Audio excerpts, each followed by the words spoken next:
All right.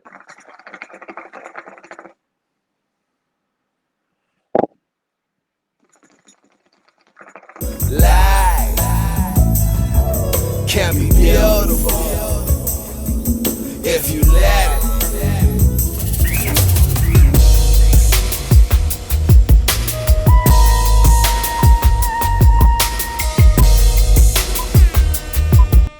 In the bowl. Yo, yo, yo, what do you know? Welcome to In the Bowl Podcast. Once again, as always, shout out to Hustle Five Ways for hosting us. What up? I'm your host, Naz. You got Tallman live from Dubai. And as always, In the Bowl Podcast is powered by Sisha to You. Not only a distributor, a retailer, a party influencers, people who bring party or bring the favors to the party, but also a mobile hookah company that elevates your experience with that hookah. What up? What up? What up? What up? What's going on, man? How you doing? I'm feeling good. I'm living. Life is great. Life is great. You know, it's just I'm here. I got air in my lungs. We moving. We moving and grooving, driving and shucking. You know. That's what I like to hear, man. I figured I would change the background up a little bit and give off a little this Dubai sunshine, so that way we can spread warmth, across the continents. I hear you. No, that's what's up. Well, we gotta toast to that. You know. Yes, sir. You gotta give a cheers as always. Just another day. We here. We are here. So what's been going on, man? What's new? Chilling, just living it. Just life is good, man. Just taking it all, going up and down the hill, just doing what I gotta do, and just knocking one thing out at a time. Loving it. Life is great. Life is great, man. So this week's been eventful, just continuously just seeing different things and just out there, just enjoying it, enjoying this journey. What's up with you though, man? What's up? I got the scenery different out there, and that's what's up. What's going on? Yeah.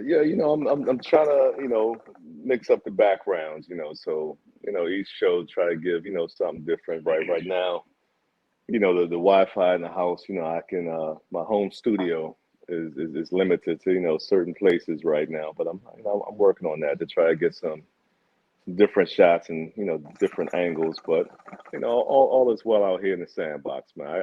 I can't complain. I mean, the weather's perfect. Work is good, life is good. No complaints, man. Taking each day as it comes. Hey, that's the only way to take it, one day at a time, But that's what's up, though. It's got the sun up. Love the fact that we could do this across the water. You know what I'm saying? Love the fact that we just been staying connected, seeing what's up. And Yes, and just sir. enjoying it. That's what's up. Technology is a beautiful thing, man. Even with this move, we still got the pod going and the pod growing. So I'm definitely happy about that, man. I call it a double-edged sword, you know what I'm saying? Because you keep stuff like this, keep on going, And as we talked about, saying in the previous, previous shows, just how social media can have that negative, connotation to it. But, it also does good things too, how much we advance and how much, where we're at. It's kind of scary, Exactly. it's wild, people are talking about these little video cameras and screens and having these cameras in your house where you can just talk to it. Folks are listening, so I don't know, but that's why I call it the double-edged sword. It's that gift and that curse. Oh, it definitely is, man. Because technology has taken us so far, Man. But I mean, you're right. I mean, you do have to still be respectful and mindful of technology because it can come back to bite you in the butt.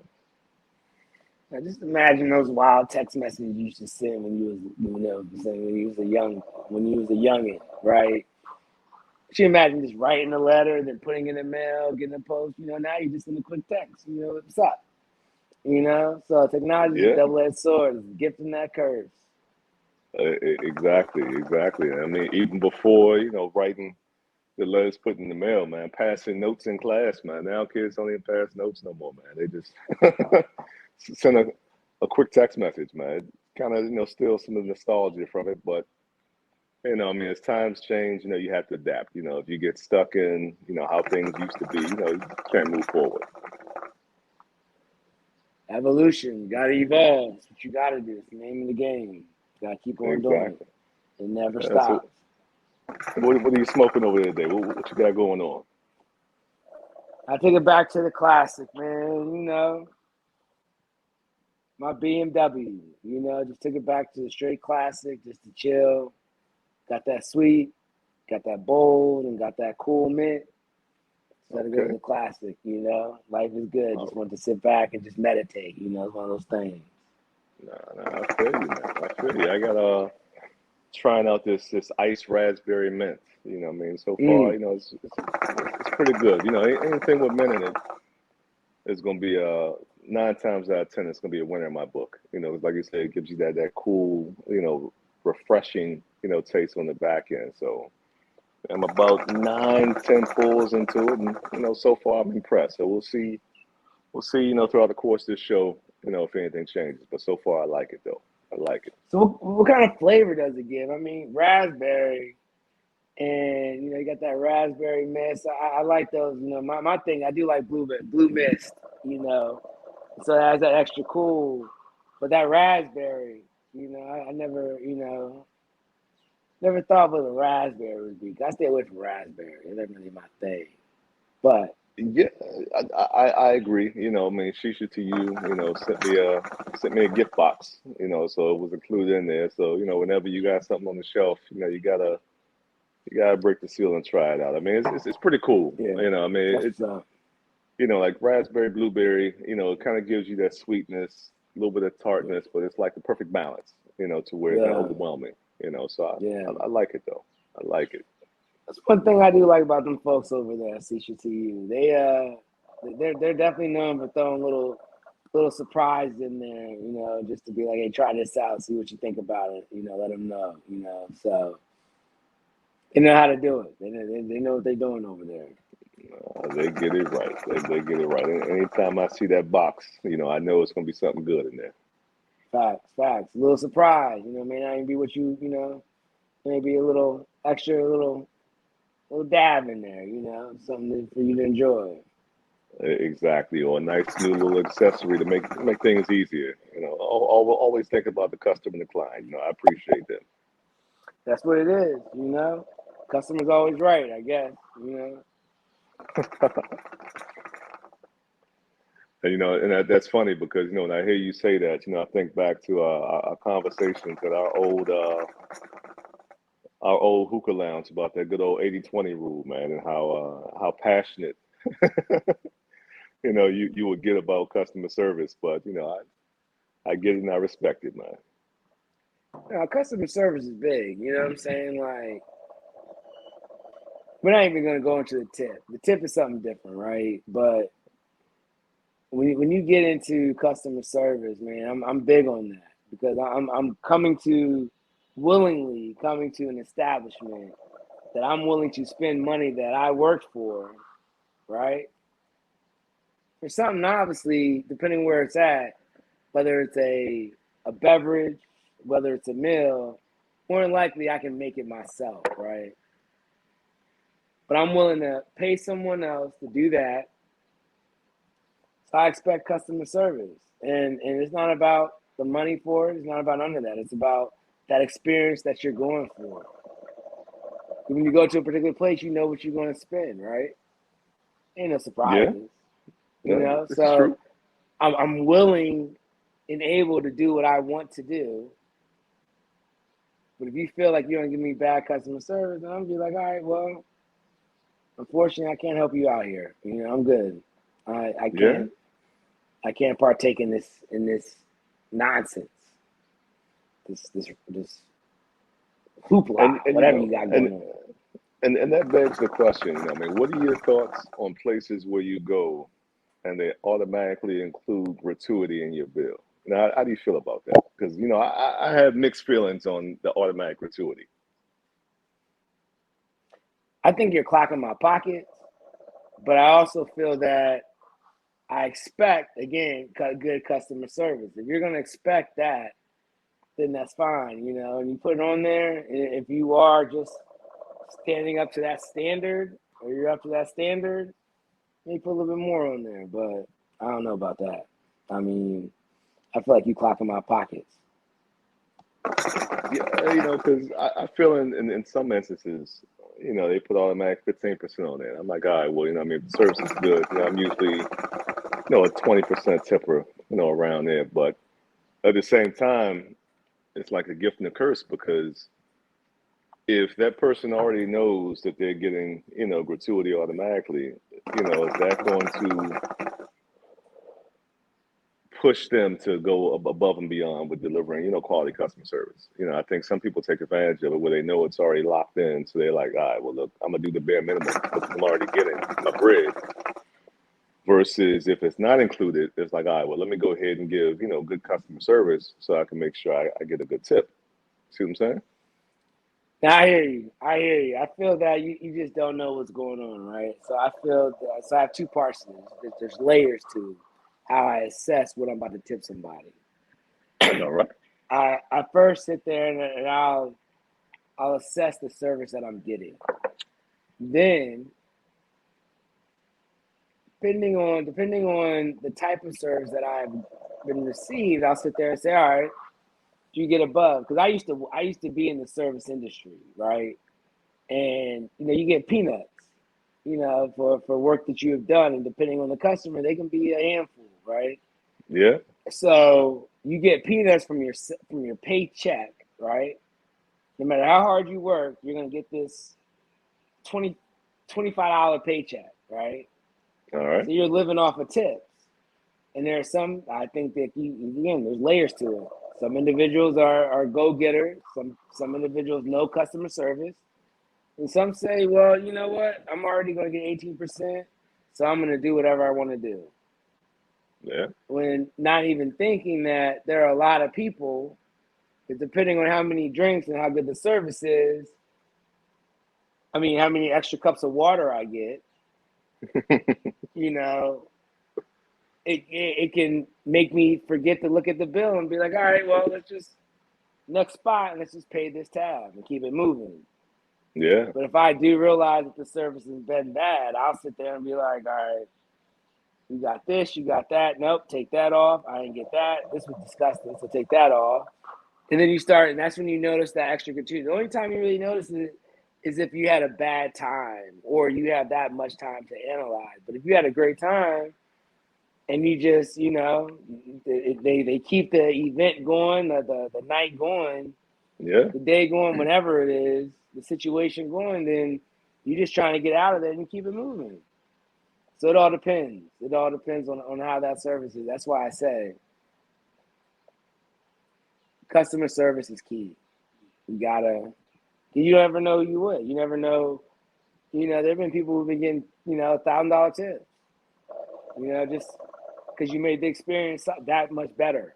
You were attentive. You did what you did. Gave you some shit. You look at that bill, then you start taking shit off the bill. You start getting that percentage down.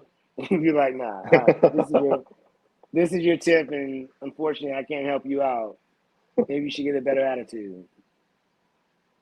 Man, I agree, man. Customer service is key. And one of the things, that I'm realizing in Dubai is, a lot of places are operating off, the contactless payments, so I've been really killing the Apple Pay out here, which is good because, instead of you having to take your card out, swipe it, somebody walk away with your card, things of that nature, sign something, it eliminates all that. But at the same time, I'm noticing, with the contactless payments, I mean, there's no way to, give a tip or leave a tip. Because if your bill is X and they present you with that. They put that in a machine, and you tap your phone to it. That's what you're spending.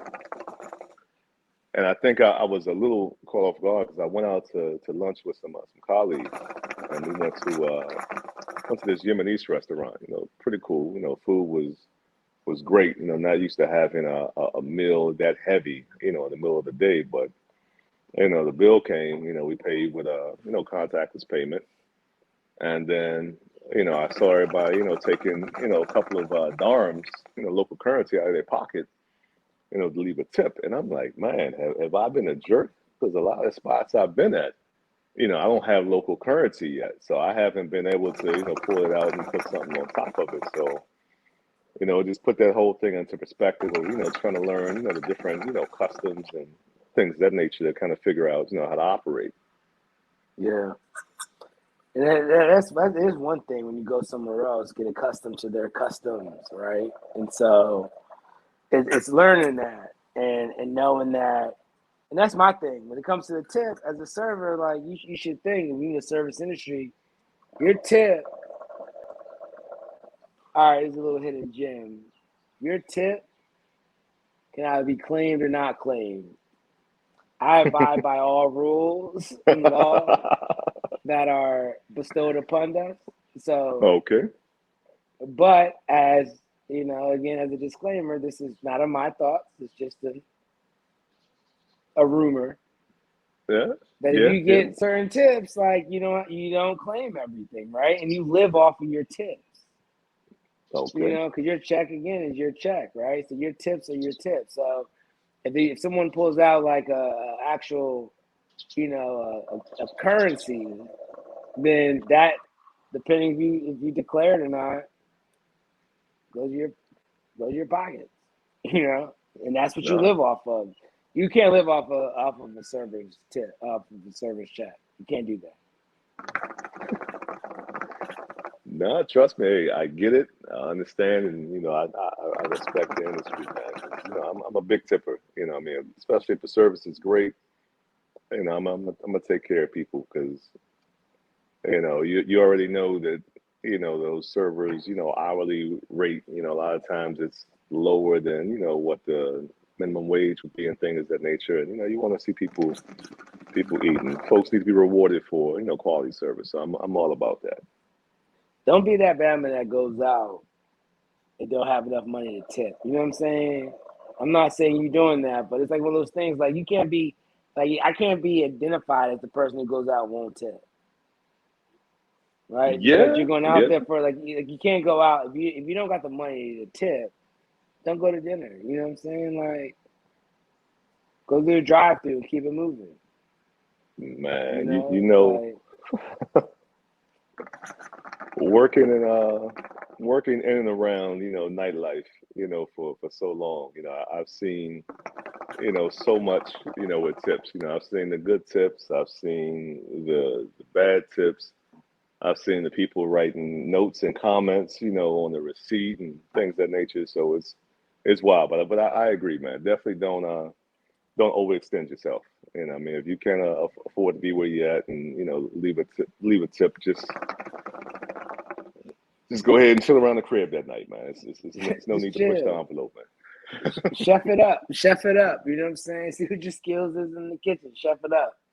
Do that. Yeah. But don't go out there and set yourself up. Because again, you may get surprised with that automatic gratuity. You start wilding. You be like, damn.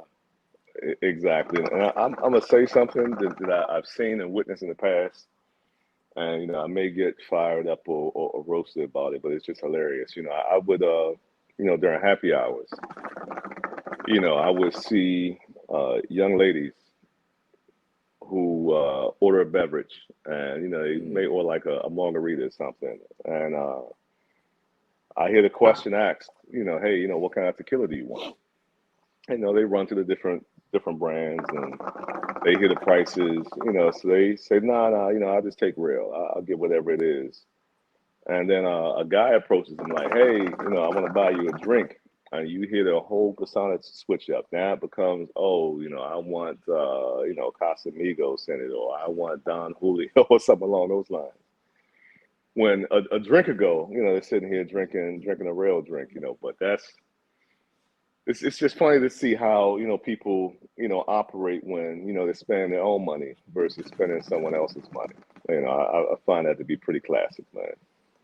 I mean, again, that's why you think, we go back, you think about why you think folks got to put hot sauce in condoms. I mean, allegedly, you got to be careful of that. You know what I'm saying? Yeah, Like, you got to be careful of what's out here. There are some individuals that have ill intentions.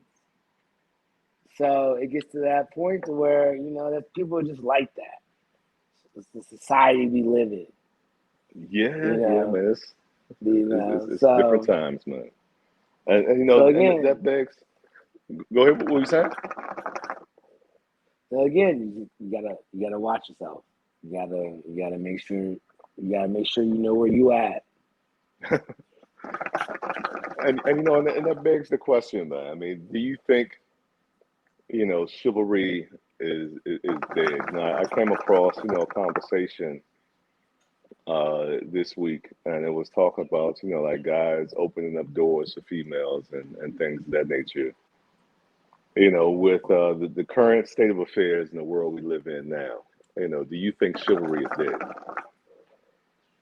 I don't think chivalry is dead. I just think what we pass on to the younger generation, right? So I think there's a certain group, there's a certain demographic or age range that will sit there and do it continuously, right?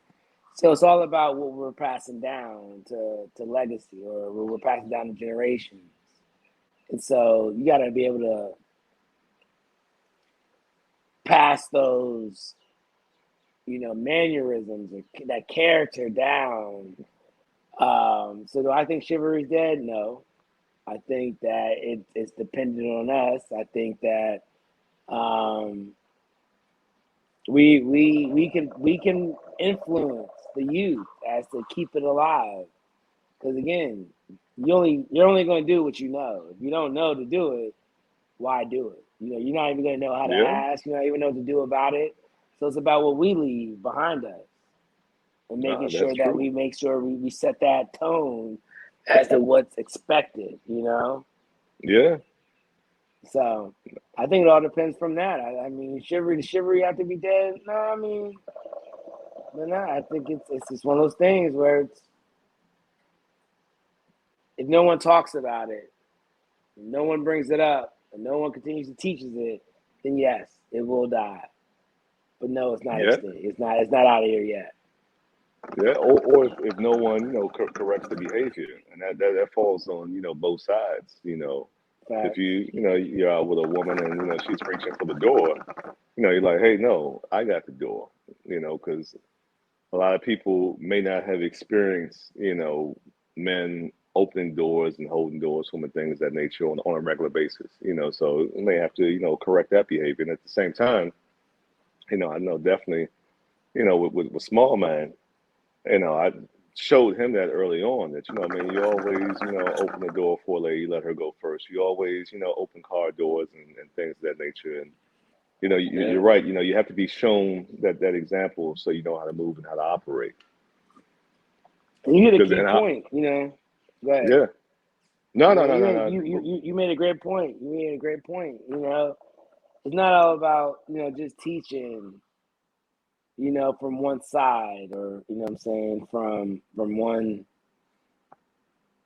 sex. It's like me being a girl dad. It's me also showing what my daughter should expect, Yeah, right? And how it's of the norm and what not to tolerate or what to tolerate and what not to tolerate. You know what I'm exactly. saying? So it's both sides teaching each other, whatever that is. But it's not just from the man's perspective. It's also, from the woman's perspective of what they should expect and all of that. So it's a two-sided, again, a two-sided sword. It's one thing you gotta teach everything. You Yeah, gotta, go in there evenly. I agree. And I take it so far that I mean, even walking down the street, you know, you always have the woman on the inside and you on the outside.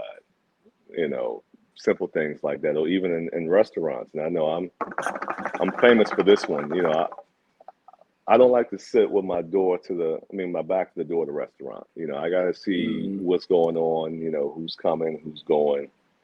You know, it's a strategic thing. And I was listening to a podcast probably early in this week, maybe last week. I don't know. You know, I listen to a lot, and the conversation was centered around, you know, when you go into a restaurant, do you let the woman pick the seat, or do you pick the seat?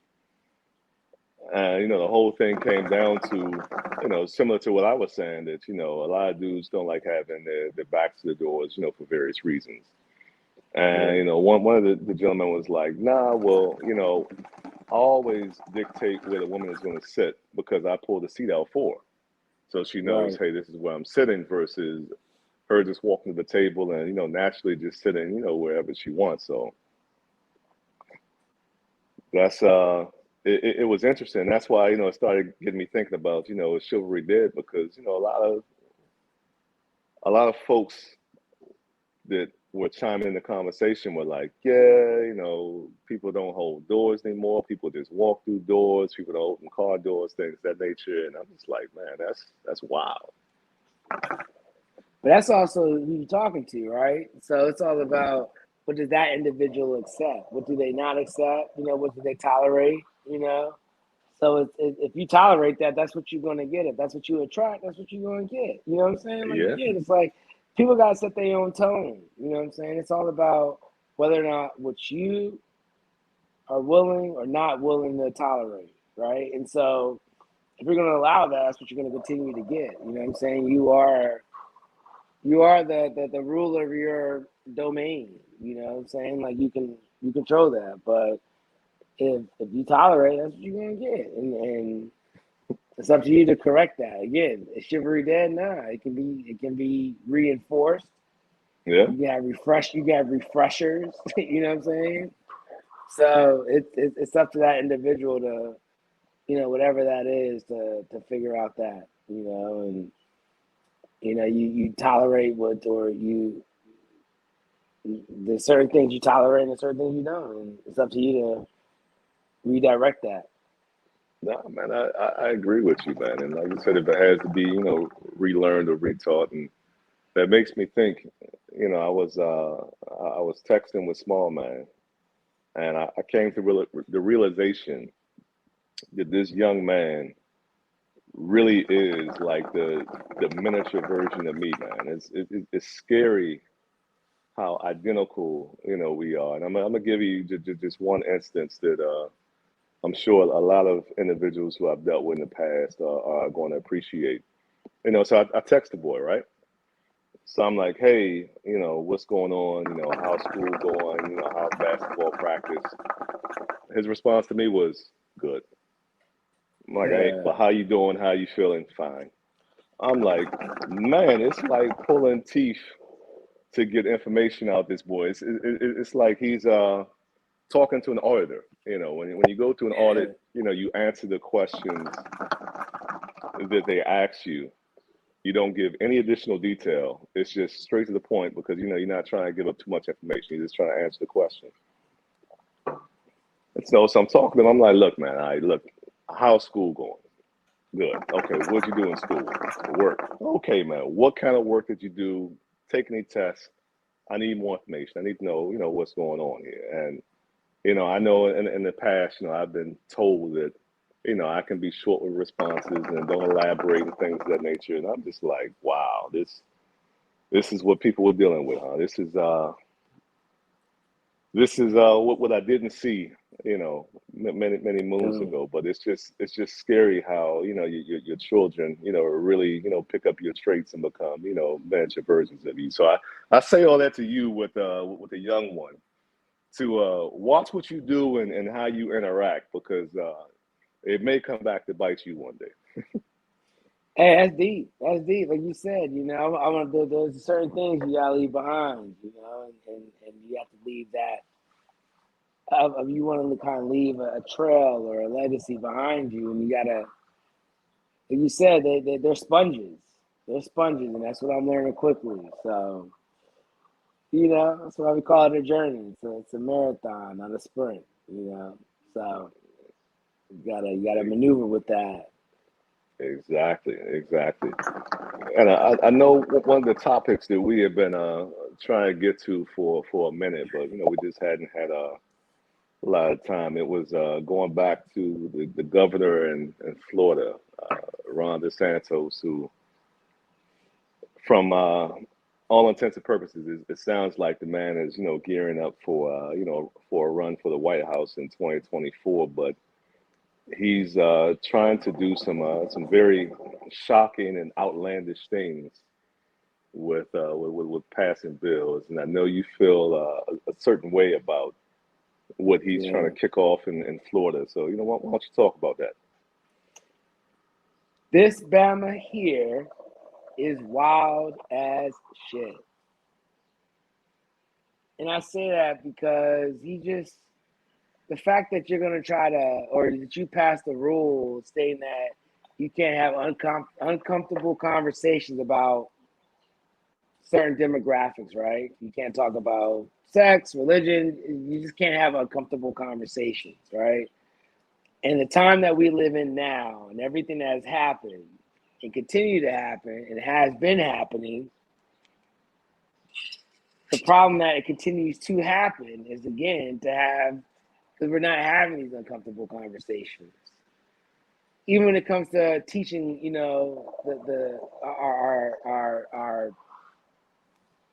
our youth, the young men and young women, that are aspiring to be presidents and stuff like that, what I'm saying? Doctors, lawyers, artists, curators, whatever that may be. The reason why it's happening because you can't have that uncomfortable conversation because you're so worried about someone's emotions. You're so worried about how someone's going to react to it, or if they're emotional, or if they're, you'll be all right. Toughen up. You got to have an uncomfortable conversation because that's the only way you redirect. It's constructive criticism. So when did constructive criticism start being bad? And that's my issue as to why this is the dumbest ruling passed. Like, I think it makes absolutely zero sense as to why you would not have an uncomfortable conversation. It's basically you just become a permanent yes man, Yeah, yeah. I think some people, instead of trying to learn from the past and learn from prior situations and prior mistakes, they prefer to just sweep it under the rug and just ignore certain things and try to move on from it. And I mean, you can't really move forward and grow unless you understand the past and understand those mistakes that were made, so that way they're not repeated in the future. And I think it's just wild. I think that even the governor of California, when he was talking to Newsom, he was talking about bringing actually these discussions into the classroom, right? Because my thing is, it's like it's one of those discussions to where you don't want to have an uncomfortable conversation, but you talk about Confederacy flags, you talk about different people's opinions when it comes to religion, politics, whatever that may be. Unless you take that all out of the history books, how can you sit there and tell me if I'm uncomfortable or not if we're talking about the Confederacy flag, the Confederate flag? Yeah, yeah, You know what I'm saying? So it's like one of those things where you can't sit there and say, I want this to be my history. I want, we need to learn from the past, but then also you don't have a comfortable conversation. It's like you expect me not to expect me just to forget about slavery? No, you know what I'm saying? Just like you don't forget yeah, about your Confederate flag. It's like, you don't forget about who you are. And to bring that up with someone, it's like you have to conceal it now because the other person may feel uncomfortable. Well, I mean, I think, we're never going to get past if you don't talk about it. It's like sweeping dirt underneath the yeah, rug. It's underneath the rug, so it's still there. Exactly. So let's not forget that. It's just hidden. It ain't And going it's nowhere. never resolved. And it ain't going nowhere. You know what I'm saying? So it's like dumbest shit in the world. Again, Yeah, I mean, all you that doing, Bama there. all you're doing is just kicking the can down the road, man. Instead of dealing with something, you keep putting it off. But I think one of the biggest things that I've been seeing is that, especially in media, it's like I think a lot of people are putting things out for clickbait, and just saying outlandish statements just to get the attention drawn on them or keep themselves in the spotlight. Because when you look at, some of the things that are being said and done and proposed, it's like, come on now. I mean, it's not practical. It makes no sense. It's coming way out of left field. And it's like, are you saying that to get attention? Or are you saying that to keep the conversation on that and away from, real issues? That's the problem. Is You know what I'm it saying? putting up a smoke Stupid. screen? That's what I'm saying. Again, it goes back to a lot of shit. Like everyone puts up a smoke screen. Let's keep it 100. Let's keep it what it is. Be your truth. You know what I'm saying? Just talk your shit. And I always tell people, like, you know what I'm saying? We can have a conversation. I may not agree with it, but I respect your opinion. Exactly. How can I sit there and tell this individual your opinion that makes no sense? You know what I'm saying? Yeah. Like that's what you feel. That's cool. Just keep that shit over there, and that's straight. And that's my problem. I think just not being able to have that conversation is just like this makes absolutely zero sense. And we can't be in a time right now, especially after the administration we just got out of, and not even getting to politics. It makes no sense to sit there and start talking about we can't talk about it. And to be a president or want to be a president, you got to have uncomfortable conversations. You have Again, to. one of the biggest ones is don't drop that bomb over here. You know what I'm saying? Like, why are you mad? You got to diffuse the situation. And if you don't want to have that uncomfortable conversation, I don't see anything well coming out of that. Nah, not at all. Not at all. But to switch things up on a lighter note. So, what do you think is the wildest metro line in the DMV, and what do you think is the wildest bus line in the DMV? Because I know that historically and in the past, there's been debates about green line, red line, blue line, and we'll see if that purple line ever gets off the ground, man. But what are your thoughts on that? The red line is the wildest line of them all. Because that shit is always fucking broken down. I never seen a line that is so broken down. It stops at all the connections, all right? So, I mean, it's just a plethora of just chaos. It's just chaotic. You know what I'm saying? Like, Yeah. I think the most recent time, like if we was in the pandemic, and when they started having people go back to work, they started doing construction on the red line. That's the wildest shit in the world. Again, it's just think. Again, someone was in that boardroom and did not have the uncomfortable conversation. It's like, maybe you shouldn't touch any lines right now because people are just going back to work. So let's chill the fuck out. Let's not worry about it. Let's just relax. But again, that uncomfortable conversation, someone in that room had to have thought of that. Someone had to say to someone else that may not be the best decision, but they were scared because of the uncomfortable conversation they would have to have. No, I agree with you. The red line is pretty wild. When you look at, trains always breaking down and things of that nature. And I think, and don't quote me, but the red lines probably had like the most accidents, with trains coming off the tracks and doing different things. So it's definitely crazy. But I would have to say, I think the green line is crazier than the red line because once upon a time, I lived down at Upper Marlboro, so I would hop on I would hop on the train at Branch Avenue and take the Green Line to the city. And I would have to say, I mean, it's a wild line. I mean, it cuts through some really uh, wild places. Before you hit downtown, but also, I mean, just the volume of kids to be on the train, the young kids, and that's what really, I don't want to say annoyed, but it made that commute a little more challenging, because kids are being kids, and sometimes they're kidding a little too much. Be on the train with kids sitting there listening to music on his phone with no headphones. I'm like, come on, man. Or kids sitting there, rapping and sing along with the song. I'm like, man, it's too early in the morning for that, man. It's 7:30 in the morning. Just trying to get to the office, get some coffee, get this day started, man. Nobody's trying to start the day off like that. But it was always an experience on the Green Line. So that's what I say. It always goes back to what's the wildness, right? Kids are gonna be kids. It gets fun over there, right? And you just sit there and you're like, all right, well, take this ride. But I'd rather deal with that than the train not work.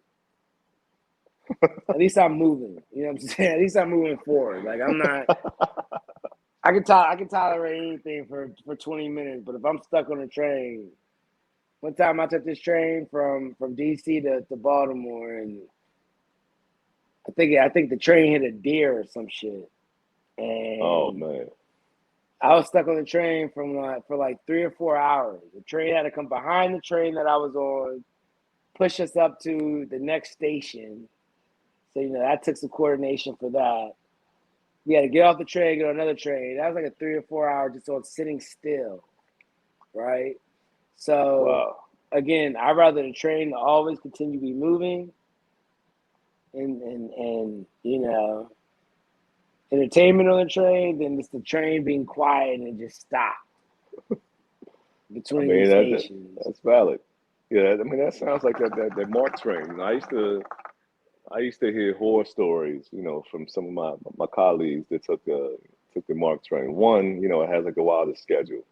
We will be out at a happy hour or something, and folks are trying get back across town to get the Union Station or wherever to catch that train. Because if you miss that last train, you got a nice expensive Uber ride, on the way home to get back to your car. But yeah, whenever it snows or trees falling down and things of that nature, I mean, the Mark train is definitely wild. I don't know how I left that one out. It's definitely a unique experience. Now, what about the metro buses? Any thoughts on the wildest metro bus route? No, I'm not gonna lie. I'm a driver. I don't fuck with the bus. The bus is too much. There's too many stops for me. I need to get to point A to point B. I'm a driver, and unfortunately the bus is just it's too much of a confine. It's too small. The bus and I don't really rock out like that. So I pass on bus routes. I pass on bus activities. I Oh don't even man. like tour bus. I'm not give me on the metro. I'll walk to the metro boy. You know what I'm saying? Because I mean, all you doing is stopping every 15 feet. You're like, what the fuck, man? Keep moving. You know what I'm saying? So nah. As soon as I could drive, I started driving. You know what I'm saying? My first car was a '91 Trooper with rust at the bottom of it. That thing got me from point A to point B. That thing was a tank. Oh man. You See, know. I'm a city guy. So I grew up on a metro. When I was coming up in Landover. We had the C buses. So I'll hop on one of the C buses. Drop my little brother off at school, or the weekends. We catch like a C-24, C-22, and hit up the Addison Road, and then hop on the train and head over to Georgetown. I mean, as a kid at the age of 13 or 14, being able to hop on the bus and pretty much have access, to the entire DMV. it was priceless. You had a curfew. Mother's like, hey, be home by 9, be home by 10. It's 4 o'clock.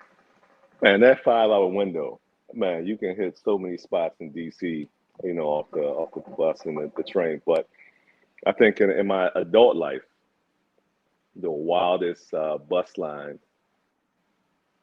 that I've ever been on has been the X2.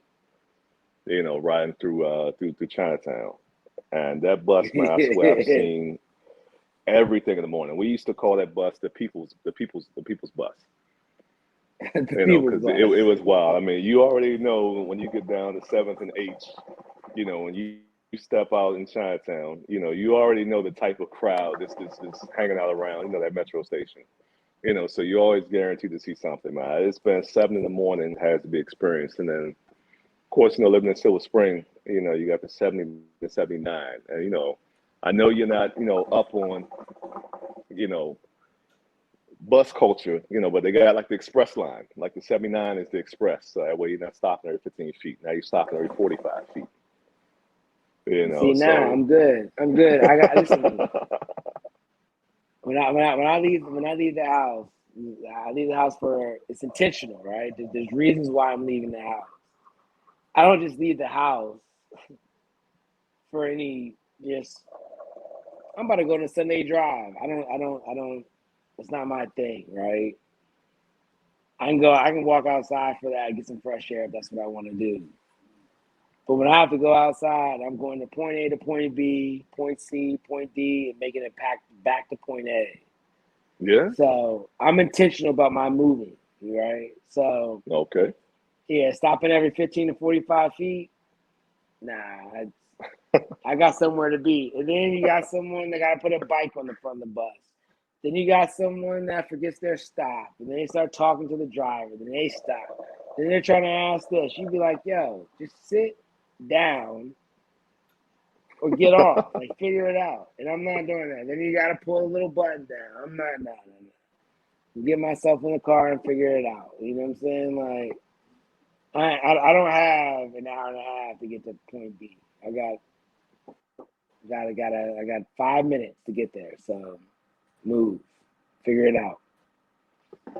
Nah, okay, man. I respect it. And one of the things, probably my next adventure, out here in Dubai is, to hop on the train and see how that works out. Because I mean, so far, getting around driving hasn't been too bad. I mean, I would say that one of the biggest inconveniences, I've witnessed, so far is that, of course, everywhere you go, I mean, you got to pay for parking. I thought downtown DC was bad, but of course, the Park Mobile app had that on deck, so it's easy to get by. But out here there's different apps you got to download to be able to park and things like that. And it's a little crazy, but I want to try out the metro experience because the metro is pretty efficient out here. So, or the light rail, or mass transit, whatever name you want to call it. But that's definitely on the to do list because I'm realizing how much Dubai has changed, man. Because I was out here 5 years ago in 2016 for a week, and just looking at that 5.5 year gap. I mean, how much construction they're doing. I mean, I swear it's like every day there's a new building going up somewhere. I thought downtown Silver Spring was crazy with, every year, them having a new apartment building or something. But I mean, out here it's just crazy. I mean, driving down the road, all you see is, cranes everywhere, all the growth and development. So it's definitely been an experience. But one of the great things is, man, the price of hookah when you go out, you cannot beat that, man. I'm telling you, I'm going to some of the best hookah spots out here. And I want to ask you, how much do you think the hookah costs? I'm gonna throw out there a good, 30. I'm gonna say a good 25, 30. Easy. Just maybe it's happy hour time. I don't know. I'll say 25, 30. Nah, man. Hookah is like $14 US out here. That's That's dope. some of the best hookah of going out, and it's crazy because I mean even like the cold management. It's like how you were saying you don't want to stop for on a bus every 15 feet. Every 5 to 7 minutes, somebody's coming around to, refresh your coals and take care of you. So not only are you getting good hookah for $14, but you're getting great service to go along with it. Because, nothing would kill me in the past of, going somewhere and, smoking hookah and that coal's dying out. You sitting here tapping your feet, trying to flag somebody Facts. down like, hey, can I get some coals? What's going on here? But man, $14 is wonderful. Hey, and again, customer service, know what you're dealing with, know that environment, know what you expect. It's customer service is key. Two, I think you hit on a couple weeks ago about, or on a recent show, you was sitting talking about how they don't have guava. You know what I'm saying? What kind of flavors do Yeah. they really bang out there? What they doing out there? Well, in the Middle East, double apple is a staple. It's a fan favorite, and I know the first time I had hookah when I was out in VA, maybe 20 years ago. It was double apple, and double apple is definitely an acquired taste because it's like that licorice taste. So it's like either something you love or something you hate. And even double apple with mint, it's still kind of like, I don't know. So I don't know if maybe in the past if I had too much double apple, but I really can't smoke too much of it. Just like orange mint. 'Cause I think I went from double apple to orange mint. Now I really can't. My palate Mm, can't take, too much orange man. I mean, if I have it once a year, I'm good, but it's definitely not something, I'm ordering, off the menu. But yeah, that, mint, they have, of course, a lot of the same staple flavors, we have, back in the States, your blueberry, your strawberries, your watermelons, things like that. But definitely double apples reigning supreme. And another thing that I noticed, and I don't know if it's COVID, and I don't know if it's just the price of hookahs, but nobody shares hookahs that I've seen so far. You'll have four yeah. people sitting at a table with four hookahs. I mean, it's $14. That's one. Two, um, those are avid hookah smokers, and they know what they want, right? It's Yeah, like you ain't what I'm saying, you ain't just passing around a cigarette. You know what I'm saying? Like everyone got their own thing. yeah, Again, it's and that's what it is. It's part of that culture. Like you're either part of the environment or you're not. You gotta do it for sure. Like we talked about in the very beginning. It's like you got folks that would smoke on a hookah for 5 hours with 8 people. After the first, 35 minutes, you smoking ash. You know what I'm saying? Because you got so many yeah, folks on it. For the second, the third go around, you smoking ash. Why? Because yeah, again, but there's people going for that experience and going for that flavor. You know what I'm saying? Going for like, all right, this is a good blend, and it smells good. Like there's certain blends, just like, damn, that's solid right there. You want to know what it is. So yeah. I agree with you. And as the self-proclaimed hookah hog, I'm all right with operating with everybody having their own hookahs. Like you said, man, everybody gets their own flavor. It lasts longer. You're not, reaching across the table and knocking things over and things of that nature. So it's cool. Even though I do miss the community aspect of it. With passing the hook around and everybody trying it out. But you know after all, it's still COVID. So I get it and yeah, understand it. And in the crib, when you do hookah, that's something different. But of course, going out, everybody having their own hookah. I'm cool with facts, that one, man. I'm cool with that facts, one, man. facts. For all the avid lovers of hookah, you know what I'm saying? Just keep your kid with you. Eventually, it'd be like how they have BYOBs, be BYOH. Bring your own hookah. Eh, You know what I'm saying? Exactly, exactly, man. Hey, man. So, but before we get out of here this week, man, anything else you want to talk about? Anything else on your mind, your thoughts? Nah, just go back and talk your shit. You know what I'm saying? Talk what's on your chest. You know what I'm saying? Live your truth. Do you? You know, that's one thing that I just continuously do. Just be honest. You know what I'm saying? I feel like you can't be mad at me for being honest. You know, you can't be mad at me for making uncomfortable situations. I'm a true believer.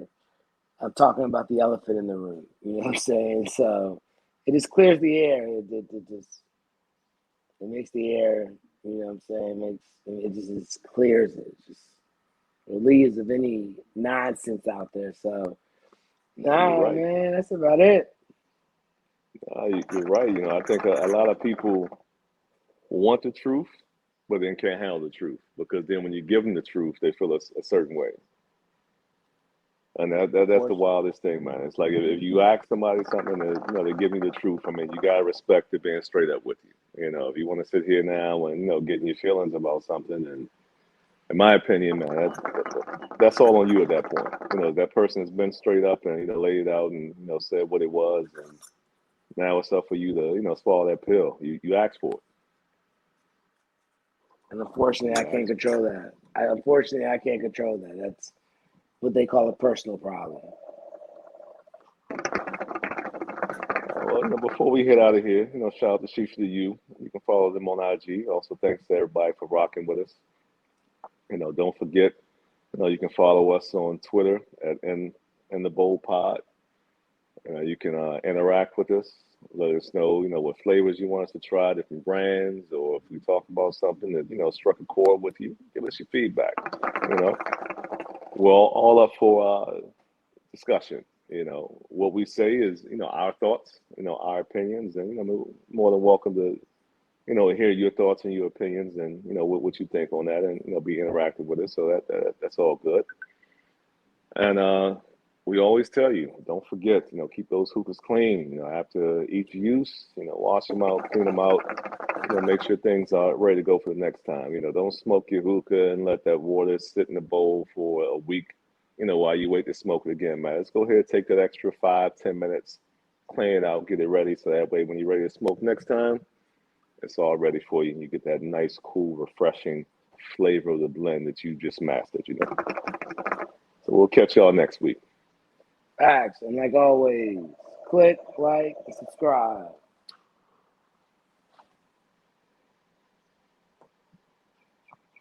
Hustle 5 Ways Radio.